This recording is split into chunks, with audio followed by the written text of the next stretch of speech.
Hi மக்களே, வணக்கம். இன்றைக்கி அவரைக்காய் முருங்கைக்காய் வச்சு ஒரு பொரியல் பண்ணிடலாம். அதோடு சேர்த்து நான் ஒரு உருளைக்கிழங்கும் போட போகிறேன். இப்போ இந்த பொரியல் வந்து ரொம்பவே டிஃப்ரெண்ட்டாக சூப்பராக இருக்குங்க. நிறைய முறை வந்து அம்மா எங்கள் வீட்டில் செய்வாங்க. ரொம்பவே டேஸ்ட் அமக்கலமாக இருக்கும். முருங்கைக்காய் அதிகமாக இருக்கும்போது இந்த மாதிரி செய்வாங்க. அதே ஸ்டைலில் நான் இன்றைக்கி உங்களுக்கு செய்து காட்டுறேன். வாங்க எப்படி செய்யலான்னு சொல்லி பார்ப்போம். இப்போ நான் அதுக்கு வந்து கிட்டத்தட்ட ஒரு 300 கிராம் அளவுக்கு அவரைக்காய் எடுத்து நல்லா பெருசாக, அதாவது ஒரு அவரைக்காவை 2ஆக கட் பண்ணி வச்சுக்கிறேங்க. பொடியாக கட் பண்ணக்கூடாது. நல்லா அலசிட்டு சுத்தமாக கட் பண்ணி ஒரு தட்டில் வச்சுருக்கேன். முருங்கைக்காய் வந்து ஒரு 5 முருங்கைக்காய், இலை முருங்கைக்காய் தான், ஆனால் நல்லாவே இருக்கும். இது வந்து நான் வந்து பொடியாக கட் பண்ணி வச்சுருக்கேன். ஒரு உருளைக்கிழங்கு தோல் சீவி கட் பண்ணி வச்சுருக்கு. கருவேப்பிலை, பூண்டு வந்து ஒரு முழு பூண்டை வந்து தோலோடு தட்டி வச்சுருக்குங்க. தக்காளி 2 பழுத்த தக்காளி 2, ஒரே ஒரு சின்ன பச்சை மிளகா, பெரிய சைஸ் வெங்காயம் 2 வெங்காயம் வந்து பொடியாக கட் பண்ணி வச்சுருக்குங்க. இவ்வளோ தான் இதுக்கு தேவையான பொருள். மசாலா வந்து எவ்வளோ போடணுன்னு சொல்லிட்டு நான் அப்புறம் காட்டுறேன். இப்போ ஒரு கடாயை வச்சுக்கலாம். கொஞ்சமாக ஆயில் ஊற்றிக்கலாம். ஒரு 3 டீஸ்பூன் அளவு ஊற்றுருங்க. கடுகு சோம்பு 2த்தையுமே போட்டுங்க. நல்லா பொரியட்டும். சில டைம் வந்து முருங்கைக்காய் சீசனில் வந்து நம்மளுக்கு முருங்கைக்காய் நிறையவே கிடைக்குங்க. நம்ம என்ன செய்யலான்னு சொல்லிட்டு ஒரே குழப்பமாக இருக்கும். அந்த மாதிரி டைமில் இந்த மாதிரி ஸ்டைலில் வந்து நீங்கள் வந்து ஒரு முறை வந்து பொரியல் பண்ணி பாருங்கள். ரொம்பவே டேஸ்ட் அமக்கலமாக இருக்கும். கடுகு பொரிஞ்சிடுச்சு. ஒரு பச்சை மிளகா கீரி வச்சுருக்கேன், அதை போட்டுக்கலாம்.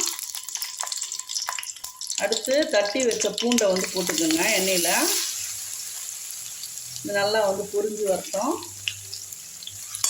இந்த பூண்டு ஃப்ளேவர் வந்து ரொம்பவே சூப்பராக இருக்குங்க. லைட்டாக பச்சை வாசனை போன பிறகு கருவேப்பிலை எடுத்து போட்டுடலாம். நல்லா வதக்கி விட்டுருங்க. அடுத்து வெங்காயம் போட்டுக்கலாம். வெங்காயம் வந்து ஒரு 2 கைப்பிடி அளவு போட்டால் கரெக்டாக இருக்குங்க. இந்த அளவுக்கு காய்க்கு நல்லா வதக்கி விட்டுருங்க. இந்த மாதிரி வந்து ஒரு கூட்டு செய்துட்டு ரசமோ சாம்பாரோ வச்சோம்னா ரொம்பவே காம்பினேஷன் சூப்பராக இருக்குங்க. நல்லா வதங்கட்டும். வெங்காயம் நல்லா சாஃப்டாக ஓரளவுக்கு நல்லா வதக்கி விட்டுருங்க. இது வதங்கும் போதே வந்து ரொம்பவே சூப்பராக இருக்கும் வாசனை. இப்போ தக்காளி போட்டுடலாம். அதையும் சேர்த்து நல்லா வதக்கிடுங்க. இதுக்கு கொஞ்சம் வெங்காயம் தக்காளி நிறைய போட்டோம்னா தொக்கா வருங்க. ரொம்பவே சூப்பராக இருக்கும். சாதத்தில் கூட போட்டு பேசி சாப்பிட்லாம், அருமையாக இருக்கும். நல்லா வதங்கட்டும். இந்த காய்க்கு தேவையான உப்பை வந்து இதிலே முதல்ல போட்டுருங்க. நான் ஒரு 1.25 ஸ்பூன் அளவு போடுறேன். எல்லாம் காயும் சேர்த்து ஒரு 1/2 கிலோ 3/4 கிலோ கிட்ட வருங்க. வதங்கினா கொஞ்சம் தான் இருக்கும்.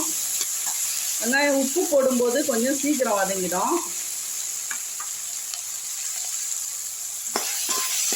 இப்போ ஓரளவுக்கு வதங்கிடுச்சுங்க. இப்போ வந்து முருங்கைக்காவை எடுத்து போட்டுருங்க. இதுலேயே முருங்கைக்காய் வந்து கொஞ்சம் வேக்காடு கூட, அதனால் இப்போவே போட்டுருங்க.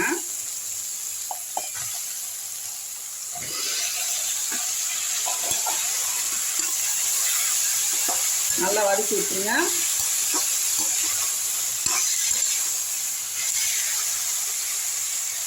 அப்படியே வந்து ஒரு 3 நிமிஷம் மூடி வச்சுருங்க. தீயை வந்து கொஞ்சம் மீடியமில் வச்சுருங்க. வச்சுட்டு தட்டு போட்டு மூடிடுங்க. 3 நிமிஷம் கழித்து பார்ப்போம். இப்போ ஒரு 3 நிமிஷம் ஆயிடுச்சு. திறந்து பார்த்துடலாம்.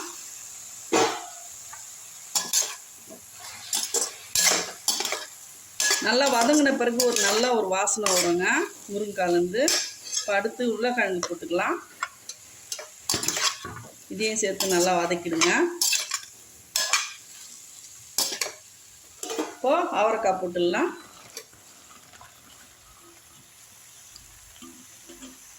இதெல்லாம் பார்க்கும்போது நிறையா இருக்குங்க. வதங்கின பிறகு ரொம்பவே கம்மியாயிடும். கைவிடாமல் ஒரு 2 நிமிஷம் நல்லா வதக்கி விட்டுருங்க.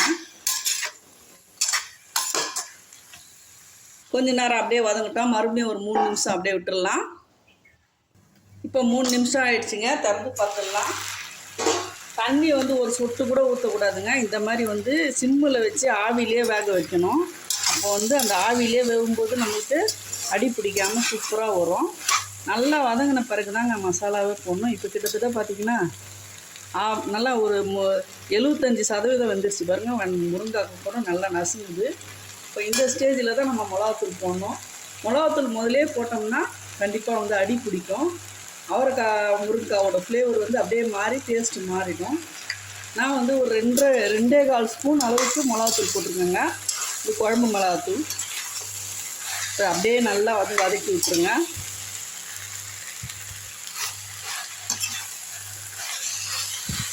உங்களுக்கு மிளகாத்தூள் போட்டு வதக்கும் போதே தெரியுங்க. பாருங்கள் எவ்வளோ சாஃப்டாக இருக்குது பாருங்கள் வதங்கிறதுக்கு. தீ வந்து ஃப்ளேம் வந்து கம்மியிலே தான் இருக்கணும் ஃபுல்லாகவே. இப்போ நல்லா வதக்கி விட்டுட்டு ஒரு தட்டு போட்டு அதே மாதிரி ஒரு 3 நிமிஷம் கழித்து பார்ப்போம். எல்லா காயுமே நல்லாவே வெந்திருக்குங்க. உப்பும் கரெக்டான அளவாக இருக்கும். நம்ம மூடி வச்சிடலாம். இப்போ ஒரு 3 நிமிஷம் ஆயிடுச்சுங்க. வதங்கிடுச்சா பார்ப்போம். ஃபுல்லாக வந்து சிம்மிலே தாங்க இருக்குது. நல்லாவே வெந்துருச்சுங்க. சூப்பராக 3 காயுமே ஒரே அளவில் வெந்திருக்கு பாருங்கள். அவரைக்காவும் அருமையாக வெந்திருக்கு. முருங்கைக்காய் அப்படியே நசுக்கணுன்னே சாஃப்டாக நசுங்குது. உருளைக்கிழங்கும் நல்லா வந்துருச்சு. கை தான் சுட்டுடுச்சு பாருங்கள். கொஞ்சம் கூட அடி பிடிக்கல பாருங்கள். இந்த மாடலில் செய்யும்போது அடி பிடிக்காமல் இந்த ஊற்றின எண்ணெயிலே நம்ம வந்து இவ்வளோ காயம் வதக்கிட்டோம் பாருங்கள். டேஸ்ட்டு ரொம்பவே அமக்கலமாக இருக்கும். வெறுமனையே வந்து தட்டில் அள்ளி வச்சு சாப்பிட்லாங்க. இந்த பொரியல் அவ்வளோ டேஸ்ட்டாக இருக்கும். இப்போ கேஸ் ஆஃப் பண்ணிடலாம். அவ்வளோதான், முடிஞ்சிருச்சு. தேவைப்பட்டால் நீங்கள் வந்து தேங்காய் துருவல் போட்டுங்க. நான் தேங்காய் துருவல் போடலை. வீட்டில் வந்து சாதத்திலே போட்டு நல்லாவே பிசைஞ்சு சாப்பிடுவாங்க ரொம்ப இஷ்டமாக. அதனால் நான் தேங்காய் போடலை. இந்த வீடியோ உங்களுக்கு ரொம்ப பயனுள்ளதாக இருந்துச்சுன்னா ஒரு லைக் கொடுத்துருங்க. வீடியோ பிடிச்சிருந்தா லைக் பண்ணுங்கள், ஷேர் பண்ணுங்கள், சப்ஸ்கிரைப் பண்ண மறக்காதீங்க. செய்துட்டு கண்டிப்பாக வந்து கமெண்ட் பண்ணுங்கள். தேங்க்யூ மக்களே.